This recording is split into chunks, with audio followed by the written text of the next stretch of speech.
The crystal chamber floated in the darkness of space, its walls shimmering with light from the dying neutron star below. Inside, representatives from 47 different species sat in their designated seats, waiting. The emergency session of the Galactic Council had been called, and everyone knew why. Admiral Jinho Park stood at the center of the chamber floor.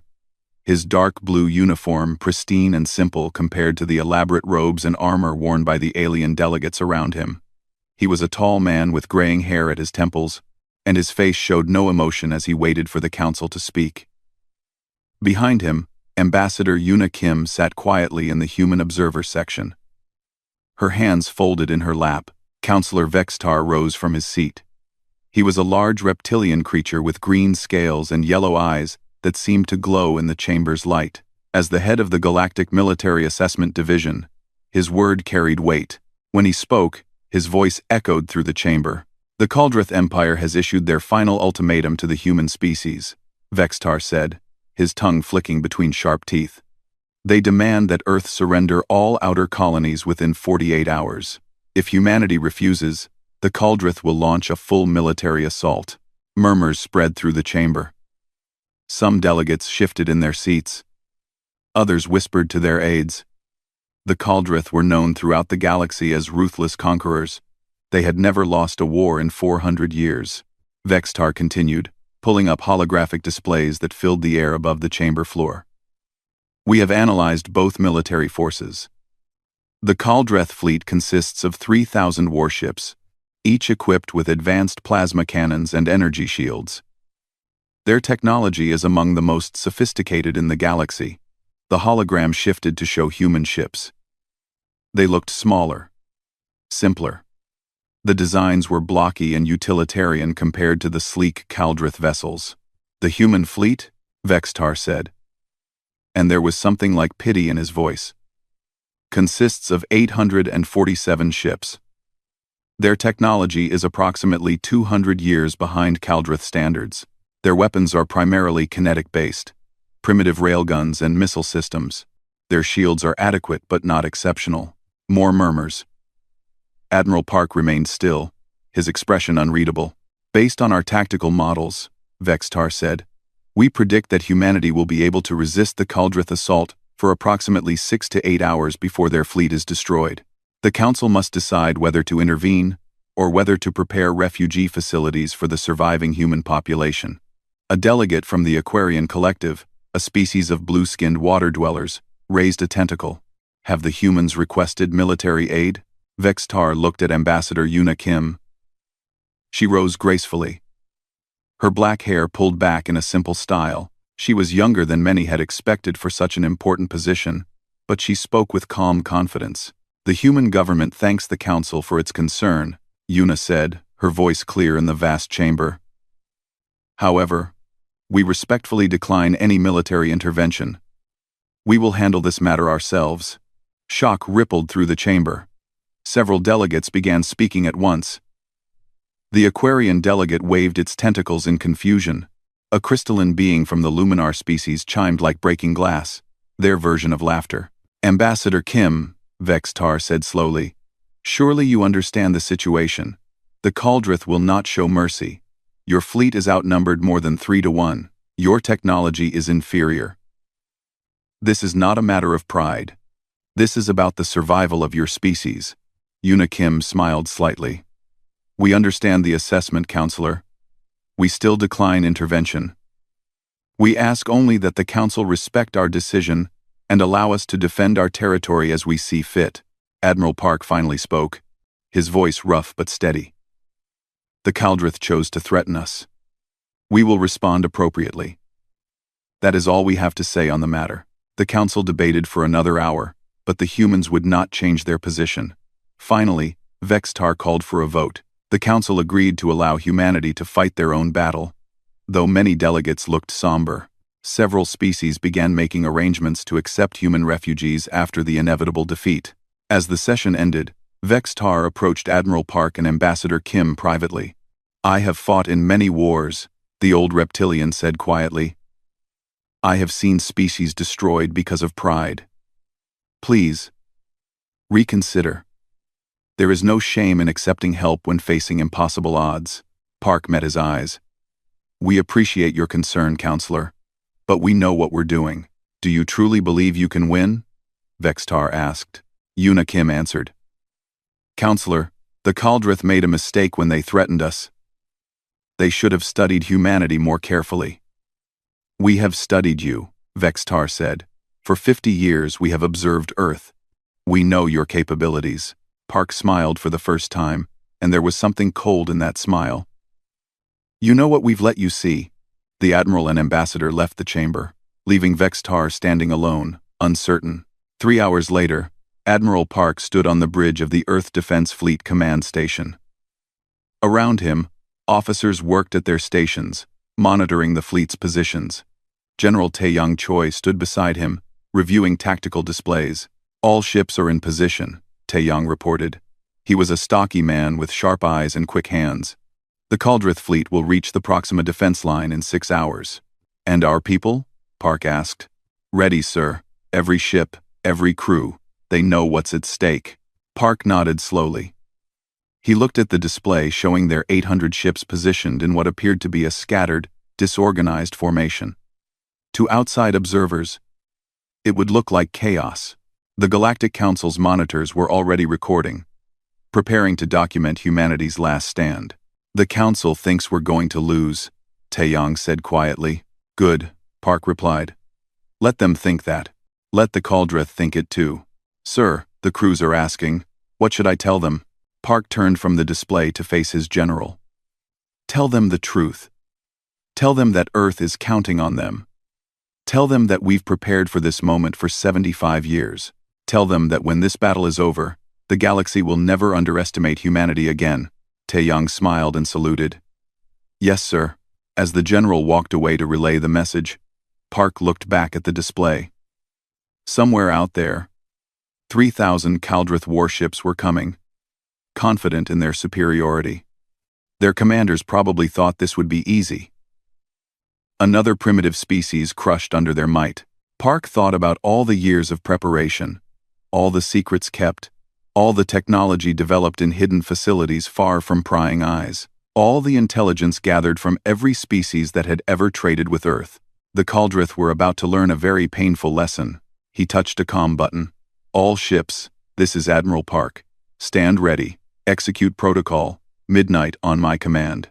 Across the fleet, 800 ships acknowledged. Their crews sat at their stations, fingers on triggers, waiting. The countdown had begun. The Kaldrith dreadnought, Eternal Dominion, was a monster of a ship. 5 kilometers long, bristling with weapons, armored with shields that could withstand star-level temperatures. It had led the Kaldrith Empire to victory in 100 wars. Fleet Commander Rathgor stood on its bridge, his forearms crossed over his armored chest, watching the display screens with satisfaction. His species was large and powerful, with thick gray skin like stone and eyes that burned red. Rathgor had commanded fleets for 60 years and had never tasted defeat. He did not expect today to be any different. Status of the human fleet, he growled. His tactical officer, a younger Kaldrith named Vorn, checked his instruments. Long-range sensors detect 847 human vessels. They appear to be positioned in a defensive formation around the Proxima colony cluster. Appear to be, Rathgor said. Their formation is unusual, Commander, scattered, almost random in placement. It does not match any known tactical doctrine. Rathgor laughed, a sound like rocks grinding together. Because they have no doctrine. They are primitives playing at war. How long until we reach weapons range? 1 hour, 17 minutes at current speed. Open a channel. Let me speak to these humans. The communications officer worked quickly, and soon Rathgor's image was being broadcast to every human ship in the system. He made sure to look as intimidating as possible. Humans, he said, his voice deep and threatening. I am Fleet Commander Rathgor of the Kaldrith Empire. You have been given the honor of hearing my voice before your destruction. Surrender your colonies now, and we will allow your species to survive as servants of the Empire. Refuse, and we will turn your ships into debris and your worlds into ash. You have 1 hour to comply. He cut the transmission and waited. Usually, primitive species sent back desperate pleas for mercy at this point. Some begged. Some cried. Some made foolish threats they could not back up. The humans sent nothing. Complete radio silence. No response, Commander. The communications officer reported. Rathgor frowned. Perhaps they are too frightened to speak, or too stupid to operate their equipment properly.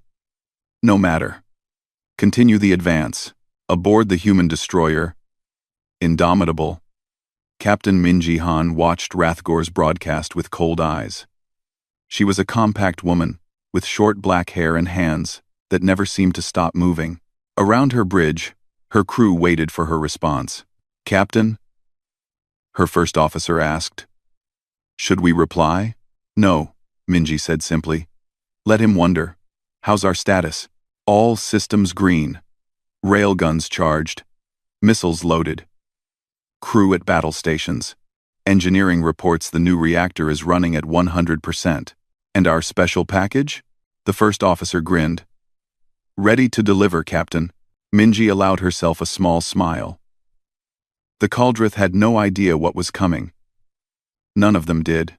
At Earth Defense Command, deep in a bunker on Mars, Tactical Officer Daewon Song studied the Caldrith fleet formation on a massive holographic display. He was surrounded by dozens of analysts, all feeding him information.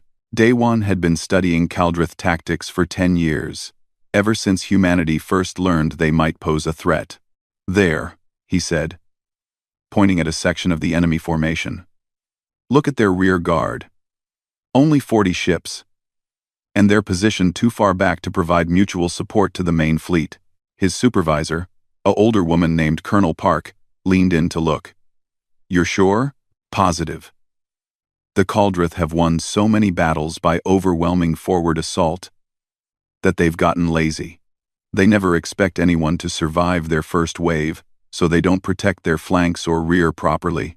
Can we exploit it? Daewon pulled up tactical simulations he'd been running for months. If we can get past their initial assault, yes. Their bigger ships have massive firepower facing forward, but minimal defensive weapons on their sides and rear.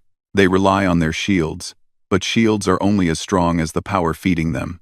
And if we cut that power, then they're just big targets. Daewon sent his analysis to Admiral Park's flagship. I'm transmitting the weak points now. High above Mars, in her fighter bay aboard the carrier Defiant Storm, Squadron Leader So-Young Lee checked her flight suit seals one more time. Around her, 200 other fighter pilots were doing the same. The bay was crowded with small, nimble fighters, each one equipped with weapons the Caldrith had never seen before. So-Young had been flying combat simulations since she was 16. She was now 28 and had logged more flight hours than pilots twice her age. She was calm, focused, ready. Hey, So-Young, one of her pilots called out. His name was Jin Woo, young and eager. You think this is really going to work? Which part? She asked, adjusting her helmet. All of it, the plan. Taking on 3,000 ships with what we've got. So-Young looked at him and smiled. Jin Woo. The Caldrith think we're primitives. They think our fighters are slow, and our weapons are weak. They're about to learn that humans are very good at two things, adapting and surprising. And the third thing? Another pilot asked. Winning, So-Young said. She climbed into her fighter's cockpit. Now everyone get ready. When the Admiral gives the word, we're going to move faster than anything the Caldrith have ever seen. Back on the Eternal Dominion, Rathgor checked the countdown timer. 43 minutes until weapons range. The human ships still hadn't moved. They just sat there in their chaotic formation, waiting. They're not even trying to maneuver, Vorn observed. Perhaps they truly are paralyzed with fear. Or incompetence, Rathgor said. Either way, they die the same. Prepare all forward batteries.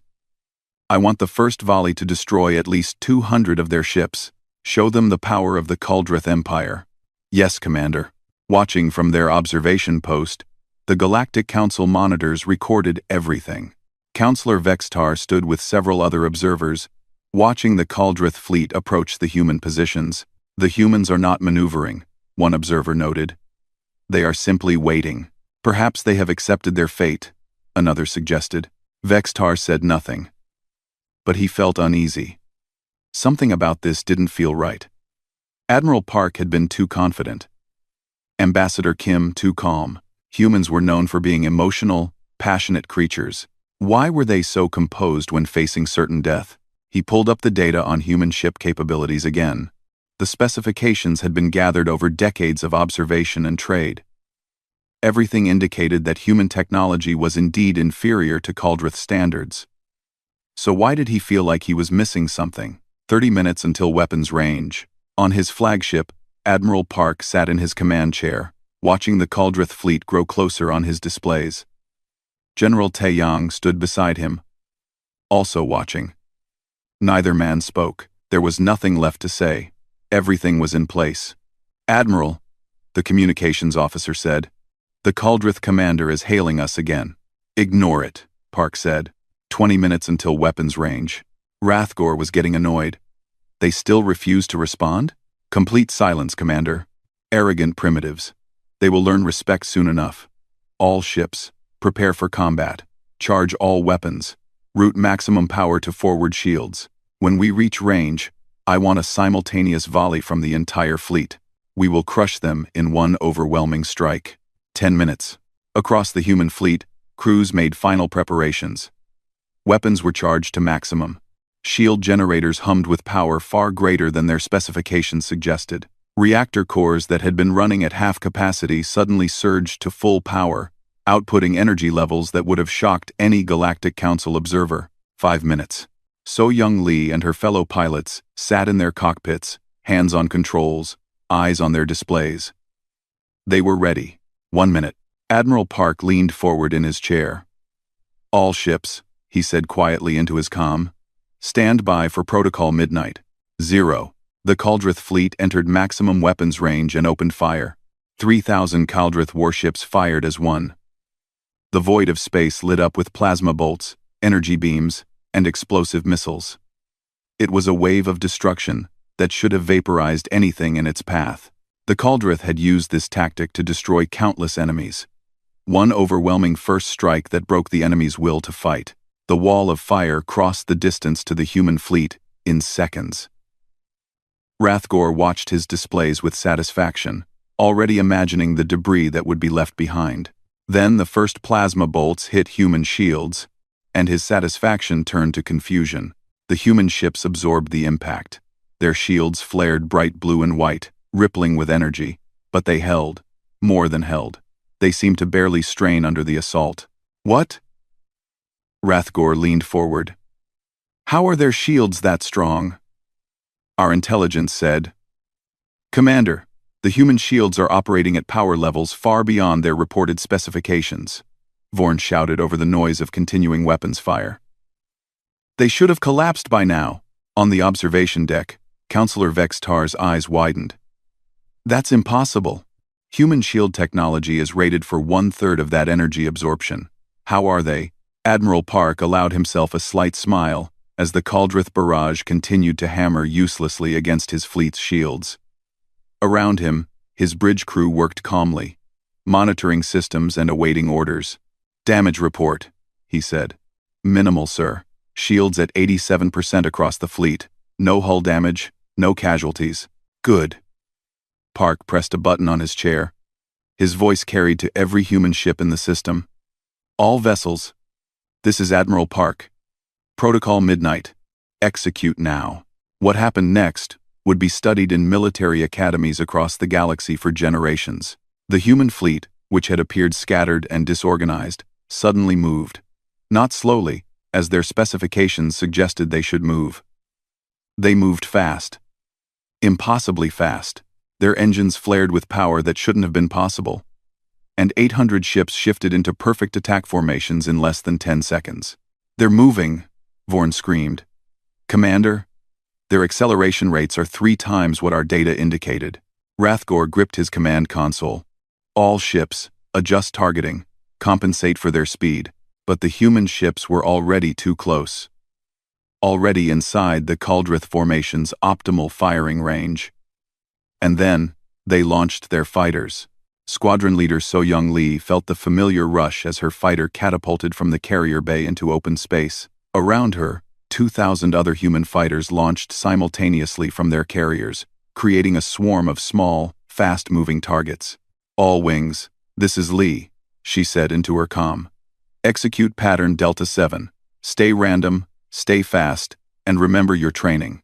Let's show them what Earth's best can do." The fighters scattered, each one moving in seemingly erratic patterns. The Caldrith targeting computers, designed to track large ships moving in predictable patterns, couldn't lock onto the darting, weaving fighters. Point defense systems fired wildly, hitting nothing.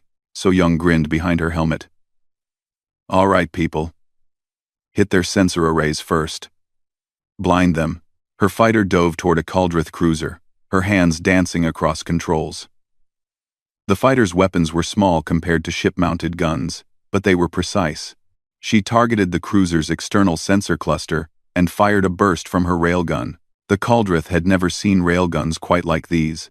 They fired tungsten rounds at relativistic speeds, accelerated by magnetic fields far more powerful than anything the Galactic Council knew humans possessed. The rounds hit the cruiser's sensors at a significant fraction of light speed. The sensor cluster exploded into fragments. The cruiser was suddenly blind, unable to track targets or coordinate with its fellow ships. Across the battlefield, 2,000 other fighters did the same thing. In less than a minute, hundreds of Caldrith ships lost their ability to see clearly. Commander Hyun-Woo Baek watched from his carrier as his fighters swarmed the enemy. He was a broad-shouldered man with gray hair and a calm demeanor that never broke, even in combat. "Status of the fighter wings?" he asked. "All wings engaged, sir. 94% effectiveness rate. Enemy point defense is completely overwhelmed." "Good. Launch second wave. Target their engines this time." Another 1,000 fighters launched, fresh and ready. The Caldrith fleet, designed to fight other large ships in organized formations, had no answer for this swarm of small, fast, unpredictable targets. On the Eternal Dominion, chaos was erupting on the bridge. "We've lost sensors on 47 ships," Vorn reported. "Their fighters are too small and too fast. Our targeting systems can't track them." "Then fire manually," Rathgor roared. "Saturate the area with fire. They can't dodge everything." But that wasn't the worst of it. The main human fleet was opening fire now, and their weapons were nothing like what Caldrith intelligence had reported. Captain Minji Han's destroyer, the Indomitable, raced toward a Caldrith battleship. The enemy ship was 10 times her size, bristling with weapons. It should have been able to destroy her destroyer easily. "Forward railguns, fire," Minji said calmly. The Indomitable's main guns fired. They were railguns, yes, kinetic weapons, primitive by Galactic Council standards. Except these railguns used magnetic acceleration technology that the Council didn't know existed. They fired tungsten rounds weighing several tons each, at velocities approaching 10% of light speed. The rounds hit the Caldrith battleship's shields. The shields, designed to dissipate energy weapons, had no idea how to handle solid matter moving at relativistic speeds. The physics were different. The shields flickered, strained, and failed. The tungsten rounds punched through the battleship's armor like it was paper. Atmosphere vented into space. Internal systems exploded. The battleship broke in half. Minji watched it die with no emotion. "Next target, keep firing." Across the fleet, other human ships were doing the same. The Caldrith shields, so effective against plasma and energy weapons, were useless against matter moving at such incredible speeds. Human railguns tore through ship after ship. On the observation deck, the Galactic Council monitors stood in shocked silence. "This is impossible," one of them whispered. "Human technology can't do this." "Our data said." "Our data was wrong," Vextar said quietly. His mind was racing, trying to understand. "They lied to us. For how long? How long have they been hiding their true capabilities?" Ambassador Yuna Kim stood in the observation area, watching the battle with calm eyes. She had known this moment would come. She had helped plan for it. A council aide approached her, his voice shaking.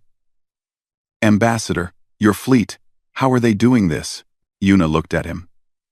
"Humanity has been preparing for contact with hostile forces for 75 years. Ever since we first detected the Galactic Council's existence, we learned everything we could about every species. We traded with you, visited your worlds, studied your technology, and then we went home and made it better. But the ships we've seen, the specifications you shared, were false," Yuna said simply. "Not entirely false, but incomplete. We showed you what we wanted you to see. Old technology, limited capabilities. We kept our real advancements hidden." Back in the battle, Rathgor was beginning to understand that he had made a terrible mistake. "Casualties?" he demanded. 234 ships destroyed, Commander. Another 91 heavily damaged. And the humans have barely taken any losses. How many of their ships have we destroyed? Vorn checked his display, his hands shaking. 7, Commander. We've destroyed 7 human ships. Rathgor felt something he hadn't felt in 60 years of warfare. Fear. Admiral Park stood on his bridge, watching the Kaldrith fleet begin to break apart. Their perfect formation was dissolving into chaos as ships tried to avoid human fighters, dodge railgun fire, and re-establish their sensor networks all at once. General Taeyang reported, "Sir, the enemy is starting to falter. Their formation is collapsing." "How long has it been?" Park asked. 4 minutes and 37 seconds since first contact, sir." Park nodded. "Launch the torpedoes." From hidden bays across the human fleet, new weapons emerged. Sleek missiles that immediately accelerated to incredible speeds. But these weren't conventional missiles. Each one had a warhead that contained a tiny amount of antimatter, magnetically contained until impact. The Kaldrith had never seen weapons like this. The torpedoes were too fast to intercept, too small to target easily, and when they hit, the first torpedo struck a Kaldrith cruiser amidships. The antimatter met normal matter and annihilated completely, releasing energy equivalent to a small nuclear weapon. The cruiser simply ceased to exist. Replaced by an expanding ball of plasma, 40 more torpedoes found their targets. 40 more Kaldrith ships vanished in bursts of light. On the Eternal Dominion, Rathgor watched his fleet die and knew he had lost. The humans had destroyed his forces in minutes. Minutes. This was supposed to have been easy, a quick conquest of a primitive species. Instead, it was a slaughter, and the Kaldrith were the ones being slaughtered. "All ships," he said, his voice hollow. "Retreat. Retreat now," but it was already too late. The human ships were everywhere, cutting off escape routes, destroying any ship that tried to run. The hunters had become the hunted. Admiral Park checked his timer. 8 minutes since the battle began. "Send a message to the Kaldrith fleet, Commander," he said. "Open channel." When Rathgor's image appeared on the screen, Park looked at him without mercy. "Commander," Park said, "you gave us 1 hour to surrender. We needed 8 minutes to destroy your fleet. Stand down now, or we'll finish what we started." Rathgor stared at Admiral Park's image on his screen, his mind still trying to process what had happened. His fleet was dying. In 8 minutes, the humans had destroyed over 200 of his ships and damaged hundreds more. His perfect invasion force was falling apart. "You." Rathgor's voice was rough, broken. "You deceived us. You deceived the entire council." Rathgor's voice. You deceived the entire council. We protected ourselves," Park replied, his voice cold. "You threatened our people. Now you pay the price. Surrender your fleet, or we continue." Before Rathgor could respond, his tactical officer shouted in panic. "Commander! Something's happening to our systems. Multiple ships reporting computer malfunctions." Park's image smiled slightly. "I should mention, we're not done yet." Deep in a secured facility on Earth's moon, Hana Yoon sat at a terminal, surrounded by dozens of screens, each showing different Kaldrith ship systems. She was a thin woman with sharp features and eyes that never seemed to blink. Her fingers flew across holographic keyboards at incredible speed. Hana was Earth's top cyber warfare specialist, and for the past 5 years, she had been preparing for this exact moment. Activating infiltration protocols, she said into her comm. Beginning system penetration. In 3, 2, 1. Execute. What the Caldrith didn't know was that every trade mission, every diplomatic exchange, every single interaction with human merchants over the past 30 years had been an intelligence operation. Human traders had sold them goods, yes, but those goods had contained hidden transmitters, small devices that connected to Caldrith computer networks and sent data back to Earth. Humans had mapped every detail of Caldrith computer systems, studied their programming languages, found their vulnerabilities, and now, using communications protocols the Caldrith themselves had shared during trade negotiations, Hana and her team were exploiting those vulnerabilities. On the Eternal Dominion, warning lights began flashing across every console. Shield generators offline. Vorn screamed. We're trying to restart them, but the system won't respond. Weapons targeting is failing. Another officer reported. Fire control is locked out. How is this possible? Rathgor demanded. Our systems are encrypted, protected, but they weren't protected against an enemy who had spent decades learning every detail of those systems. Hana's virus spread through the Caldrith fleet like wildfire, jumping from ship to ship through their communication networks. Shield generators shut down, weapons systems locked up, engine controls became erratic. All ships report system failures. Vorn's voice was pure panic now. Commander, we're defenseless. Rathgor looked at his screens and saw his mighty fleet, reduced to helpless metal boxes floating in space. And the human ships were still coming. Captain Minji Han watched her tactical display as Caldrith shields flickered and died across dozens of enemy ships. She had been waiting for this moment. Target the battleships first, she ordered. Disable their engines. I want prisoners, not corpses. Fire. The Indomitable's railguns fired again, but this time with precision shots aimed at engine blocks instead of kill shots. Without shields, the Caldrith ships were vulnerable. Human gunners, trained to incredible accuracy, methodically crippled ship after ship, but not all humans were being so merciful. Admiral Park had authorized full combat operations, and some captains took that authorization seriously. Antimatter torpedoes continued to launch, and more Caldrith ships exploded into clouds of debris. General Taeyang watched the battle unfold from the command center. Admiral, the Caldrith are trying to scatter. Should we let some escape? See? No, Park said firmly. If we let them escape, they'll regroup and attack again. Or they'll tell the rest of the Caldrith Empire that humans are weak because we showed mercy. We end this here, completely. Understood, sir. Squadron leader So-Young Lee and her fighter wings had shifted tactics. With many Caldrith ships now dead in space, their point defense offline, the fighters moved in close for surgical strikes. Blue Squadron, take out the engines on that cruiser, So-Young ordered. Red Squadron, I want those battleship turrets neutralized. Green Squadron, escort duty. Make sure no Caldrith ships break through our lines. Copy that, Lead, her pilots responded. The fighters swarmed over the disabled Caldrith vessels like insects, methodically destroying weapons and propulsion systems. Any ship that tried to flee found human fighters blocking their path. Railguns ready. On the observation deck, the Galactic Council monitors watched in stunned silence. Ambassador Yuna Kim stood among them, her face neutral but her eyes sharp. Counselor Vextar approached her slowly, as if in a daze. How long? He asked quietly. How long have you been planning this? 75 years, Yuna replied. Since we first intercepted Galactic Council transmissions and realized we weren't alone in the universe. We knew that eventually, someone would see us as weak, as prey. So we prepared. You lied to us. All the technology you shared, the specifications of your ships, were accurate, Yuna interrupted. For our old ships, the ones we wanted you to see, we let you observe our older vessels, our training exercises with outdated equipment. We let you think you understood us, while you built weapons in secret, Vextar said, while we prepared to defend ourselves. Yuna corrected. Every species in the Council has military forces. Why should we be any different?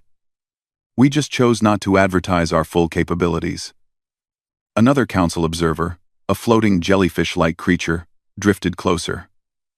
But the cyber attack. How did you infiltrate their systems? Yuna allowed herself a small smile. For 30 years, human merchants have been trading with the Caldrith, selling them goods, buying their products, building relationships. Every cargo ship, every trade station, every communication device we sold them had hidden transmitters, small, undetectable. They mapped the Caldrith computer networks and sent that data back to Earth. That's espionage, the observer said. That's intelligence gathering, Yuna said. The Caldrith were planning to invade us. We knew it. So we prepared. If they had chosen peace, our preparations would have remained secret forever. They chose war. Back in the battle zone, Rathgore's situation was becoming desperate. His fleet was scattered, his ships disabled, and human forces were systematically destroying or capturing every vessel. We have to surrender, Vorn said quietly. Commander, we have no choice. Rathgore wanted to refuse. The Caldrith Empire had never surrendered in 400 years. But he looked at his displays and saw the truth. His fleet was finished. If he continued fighting, every ship would be destroyed, and every crew member would die. Open a channel to the human admiral, he said, his voice filled with defeat. Admiral Park's face appeared on screen again. We surrender, Rathgore said. The words tasted like poison. The Caldrith fleet surrenders. Please. No more killing. Park studied him for a long moment. Order all your ships to power down their weapons and engines. Any ship that refuses will be destroyed. You have 5 minutes to comply. Yes, we will comply. Park cut the transmission and looked at General Taeyang. Time elapsed? 11 minutes and 19 seconds since first contact, sir. Casualties on our side? 12 ships destroyed. 3,200 personnel lost. 48 ships damaged but repairable. Park closed his eyes briefly, thinking of the 3,000 people who had died today. Every loss hurt. But compared to what the Caldrith would have done if they'd won, and the Caldrith? He asked. Taeyang checked his displays. 2,847 ships destroyed. 153 ships disabled and surrendering. The rest are scattered and fleeing, but our fighters are pursuing. Order the fighters to let them go, Park said. Any ship running away is no longer a threat. Focus on securing the surrendered vessels and rescuing survivors from both sides. Sir? We're not monsters, General. The battle is over. Now we save who we can. Commander Hyunwoo Baek received the order and began recalling his fighter wings. So-young Lee heard the recall and felt a mix of relief and exhaustion wash over her. All wings, this is Lee. Cease fire and return to carriers. The battle is over. We won. Cheers erupted across the fighter comm channels, but So-young didn't join in. She just guided her fighter back toward her carrier. Thinking about the enemy pilots she'd killed today, they had been following orders, just like her. The only difference was their commander had made a fatal mistake. On Earth, in bunkers and command centers, cheers did erupt. Humanity had faced its first major interstellar war and won decisively. The news spread across human colonies at light speed. Earth had stood against a galactic power and emerged victorious. Hana Yoon shut down her cyber warfare systems and leaned back in her chair, exhausted. Her part was done. The Caldrith computer systems were completely compromised. Even if they tried to rebuild their fleet, humans would have backdoors into their networks forever. Admiral Park broadcast a message on all frequencies, including those monitored by the Galactic Council. This is Admiral Jinho Park of the Earth Defense Fleet. The Caldrith invasion has been repelled. Any Caldrith vessels that surrender will be treated according to the laws of war. Any vessels that continue fighting will be destroyed. To the Galactic Council observers, humanity is ready to discuss our future relationship with the Council. But we will do so as equals, not as victims. In the observation deck, Counselor Vex's Tar listened to those words and understood. Everything had changed. Humanity was no longer a primitive species to be protected or pitied. They were a military power that had just demonstrated terrifying capability. The galaxy would never look at humans the same way again. 7 days after the battle, the Galactic Council chamber was filled again. But this time, the atmosphere was completely different. The delegates who had once looked at humanity with pity or dismissal now regarded the human representatives with respect, and in some cases, fear. Admiral Jinho Park stood at the center of the chamber floor once more, but now he wore the formal dress uniform of Earth Defense Forces, decorated with medals earned in the battle. Beside him stood Ambassador Yuna Kim, and behind them were General Taeyang Choi and a new face. Jiwon Choi, Earth's Chief of Naval Technology. Jiwon was an older man with white hair and gentle eyes that hid a brilliant mind. He had been the lead designer of humanity's secret weapons program for 40 years. Counselor Vex Tar called the session to order. His voice was careful, measured. This emergency session has been convened to discuss the recent conflict between the Kaldrith Empire and humanity, and to address Earth's petition for a permanent seat on the Galactic Council. Murmurs ran through the chamber. A permanent seat meant full membership, equal standing with the oldest and most powerful species in the galaxy. First, Vex Tar continued, let us review the facts. 7 days ago, the Kaldrith Empire attacked human territory with a fleet of 3,000 warships. The battle lasted 13 minutes and 47 seconds. Kaldrith casualties included 2,847 ships destroyed and 153 ships captured. Human casualties were 12 ships destroyed and 3,200 personnel lost. The numbers hung in the air. Several delegates shifted uncomfortably. One battle. Less than 15 minutes. An entire invasion fleet destroyed. The Kaldrith Empire has sued for peace, Vex Tar said.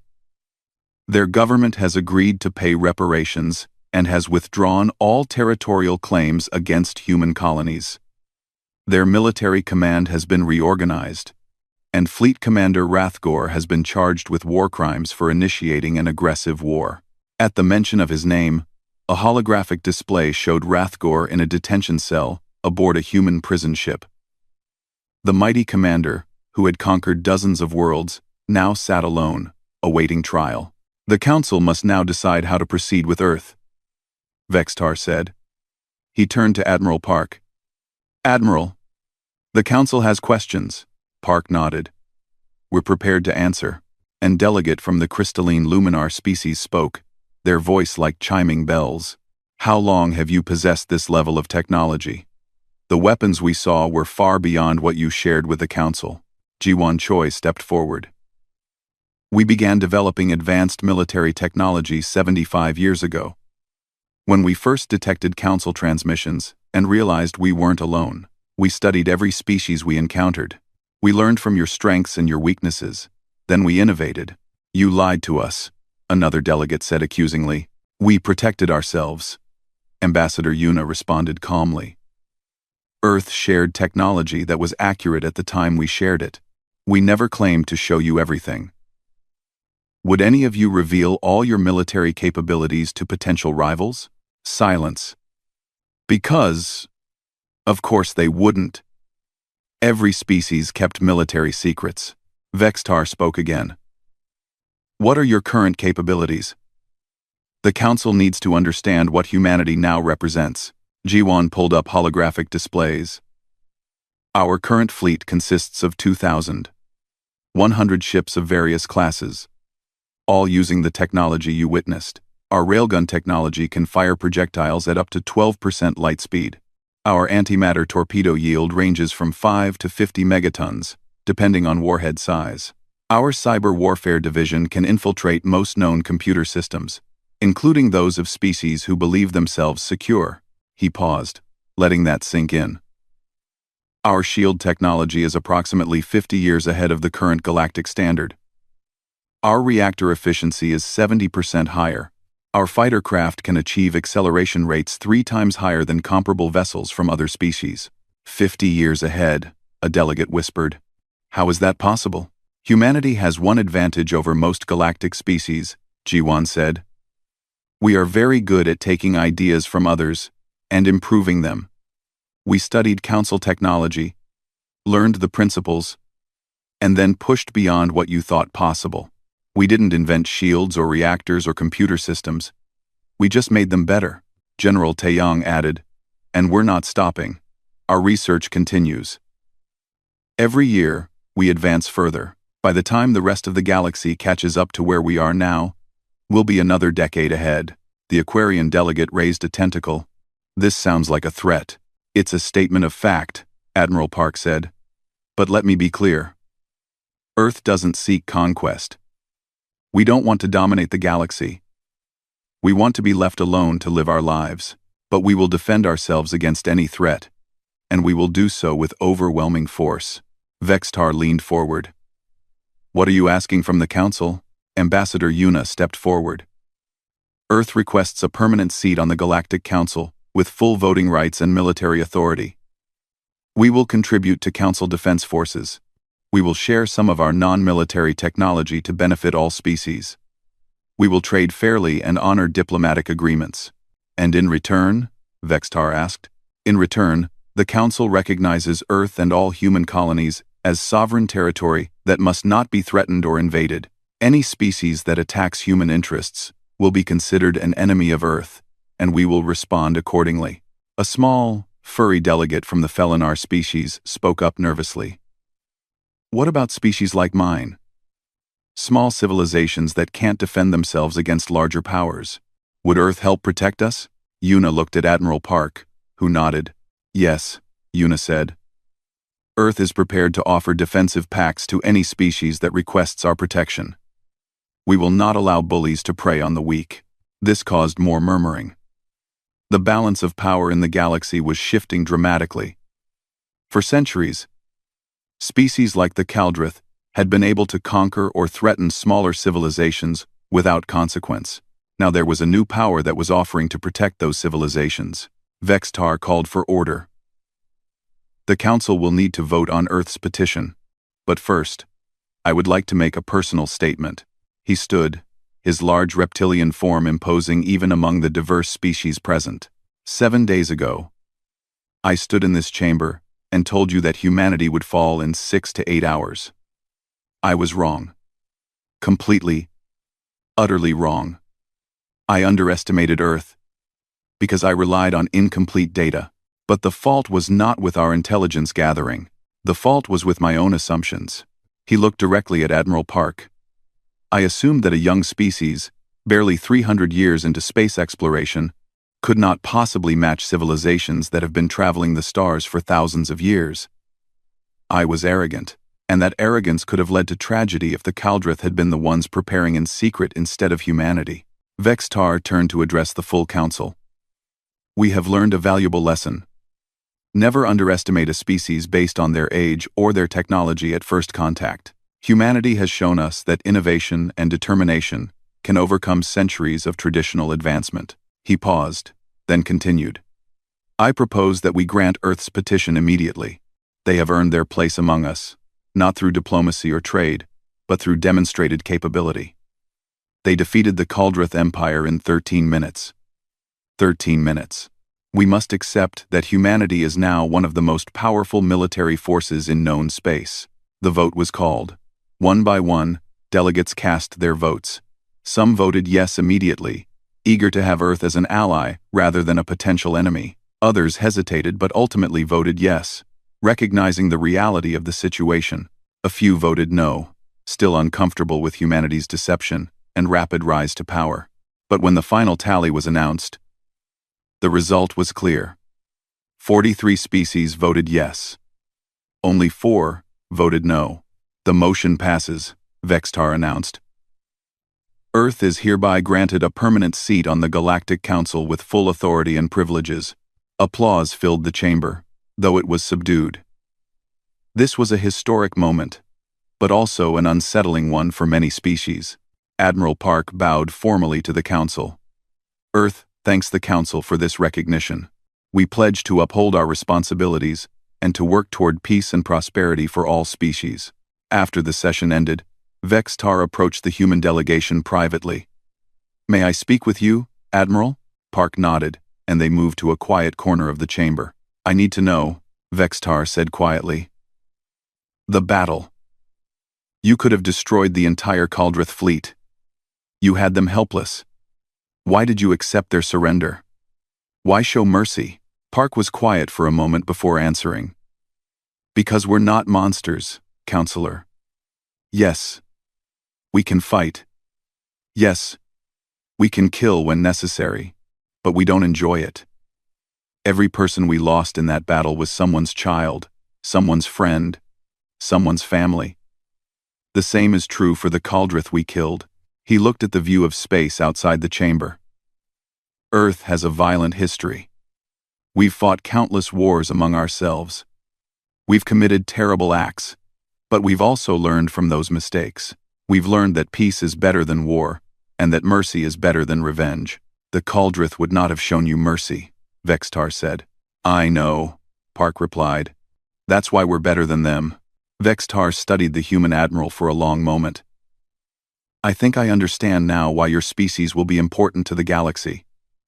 You have the strength to destroy, but the wisdom to choose not to." "We try," Park said. "We don't always succeed, but we try." 3 months later, the first Joint Council Earth Defense Fleet was formed. Human ships patrolled alongside vessels from a dozen other species, protecting trade routes and defending smaller civilizations from aggression. Captain Minji Han commanded a mixed squadron that included human destroyers, Aquarian cruisers, and Felinar scouts. Her first mission was to respond to a distress call from a mining colony being raided by pirates. The pirates fled at the first sight of her squadron. Word had spread quickly across the galaxy. "Don't mess with anyone protected by human ships." Squadron leader So Young Lee was promoted to wing commander and given the task of training pilots from other species in human combat tactics. Her students were eager to learn, and she was patient in teaching them. Hana Yoon's cyber warfare division began working with Council security experts, sharing knowledge about defensive systems and helping to protect civilian computer networks from attacks. And Ji-won Choi, the brilliant scientist who had designed Earth's secret weapons, began collaborating with researchers from other species, working on peaceful technologies that would benefit everyone. 1 year after the battle, Admiral Park stood on the observation deck of humanity's first embassy station, looking out at the stars. Earth had changed so much in such a short time. They had gone from an unknown species to a major galactic power. Ambassador Yuna joined him, holding 2 cups of tea. "Thinking about the battle?" she asked. "Always," Park said, accepting the tea. "I think about the people we lost. I wonder if we could have found another way." "The Caldrith didn't give us another choice," Yuna reminded him gently. "I know. But I still wonder." He sipped his tea. "How are the diplomatic relations going?" "Better than expected. 15 new species have requested defensive pacts. Trade agreements are being signed every week. The Council actually listens to us now, because they're afraid of us." "Partly," Yuna admitted, "but also because they respect us. We proved we can defend ourselves and others." "That matters," Park nodded slowly. "What do you think the future holds?" Yuna smiled. "A future where humanity stands as equals among the stars. Where we protect those who need protection. Where we explore and learn and grow. Isn't that what we always wanted?" "Yes," Park said. "I suppose it is." They stood together in comfortable silence, watching ships from a dozen different species pass by the station. Human ships flew alongside alien vessels, working together, protecting the galaxy together. The age of humanity standing alone was over. The age of humanity, as a galactic power, had begun, and the galaxy would never be the same. In a final message to Earth Defense Command, Admiral Park wrote, "We predicted they would underestimate us. And they did. We prepared for the day someone would threaten us, and that day came. We fought not because we wanted to, but because we had to. And when the battle ended in minutes instead of hours, the galaxy learned what it means to challenge humanity. We don't seek war. We don't desire conquest. But we will defend what is ours with everything we have. That is the promise Earth makes to its people and to the galaxy. We are here. We are strong. And we will never back down. The message became famous throughout human space. Children learned it in school. Soldiers recited it before battle. Diplomats quoted it in negotiations. Humanity had earned its place among the stars, not through words, but through action. The Galactic Council had predicted human defeat in hours. Humanity had ended the battle in minutes, and the galaxy would remember.